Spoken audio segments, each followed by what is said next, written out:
تو آیت اللہ جواد عاملی فرماتے ہیں اپنے درس میں، جوادی عاملی، کہ ہمارے پانچویں امام محمد باقر علیہ الصلوۃ والسلام، اللہم صلی علی محمد وآل محمد،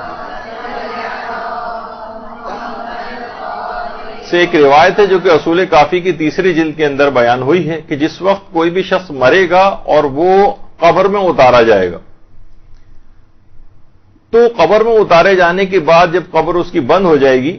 تو اس کی روح اس کے بدن میں واپس لوٹا دی جائے گی، اس کی روح اس کے بدن میں لوٹا دی جائے گی، اور اس کے بعد دو فرشتے امتحانات لینے کے لیے اس کے پاس آ جائیں گے۔ فرماتے ہیں کہ یہ سوالات بہت زیادہ مشکل، یہ بہت زیادہ فلسفی یا منطقی ٹائپ کے نہیں ہوں گے، بہت سادہ قسم کے سوالات ہوں گے، وہی کہ تمہارا دین کیا ہے، اور تمہارا پروردگار کون ہے، اور تمہاری کتاب کون سی ہے، اور تمہارا رسول کون ہے۔ تو اب اگر یہ شخص گناہوں کا عادی رہا تو ایک بہت بڑا نقصان اس کے ساتھ یہ ہوگا کہ اس کا وہاں جا کر حافظہ کمزور ہو جائے گا۔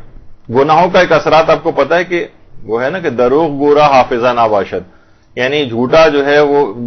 اس کا حافظہ نہیں رہتا۔ تو دنیا کے اندر بھی اس کے ساتھ یہ کہ یہ نسیان اس کو آخرت کے زندگی، برزخی زندگی میں بھی ہو جائے گا، یہاں تک کہ اس گناہوں کے اس نسیان کی بیماری کی وجہ سے عالم آخرت پہ اس کے اثرات منطبق ہوں گے، اور قبر میں جانے کے بعد یہ بھول کا مرض اس کو لاحق ہو جائے گا۔ اتنی زیادہ پریشانی کا یہ شکار ہوگا، وہاں جا کر روح اس کے جسم کے اندر واپس لوٹائی جائے گی، منکر و نکیر سوالات پوچھنے کے لیے آئیں گے، اور جس وقت یہ پوچھنے کے لیے آئیں گے تو یہاں تک اس کے ساتھ ہوگا کہ جب اس سے پوچھیں گے کہ تمہارا رسول کون ہے، تو اس کو پیغمبر اسلام کا نام یاد نہیں آئے گا، نام ہی یاد نہیں آئے گا، یہ حیران، پریشان اور سرگرداں ہو جائے گا۔ اور آیت اللہ جوادی عاملی فرماتے ہیں کہ امام خمینی علیہ الرحمہ نے مسجد اعظم میں ایک مرتبہ درس میں فرمایا تھا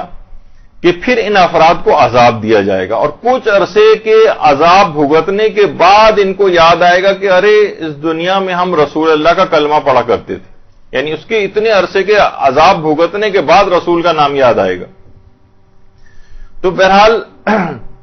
اب یہ ہے کہ دیکھیے، آپ نے دیکھا کہ بہرحال یہ گناہ جو ہیں وہ صرف فقط آپ ہماری دنیا کو ہی متاثر نہیں کرتے، ہماری برزخی زندگی کو متاثر کر رہے ہیں۔ جب بھی رمضان کا ایک بہت بڑا پیغام یہ ہے کہ انسان کو گناہ چھوڑنے کی مشق و پریکٹس اس میں کر لینی چاہیے، اور اس کے بعد اس سلسلے کو رمضان کے بعد بھی جاری رکھنا چاہیے۔ تو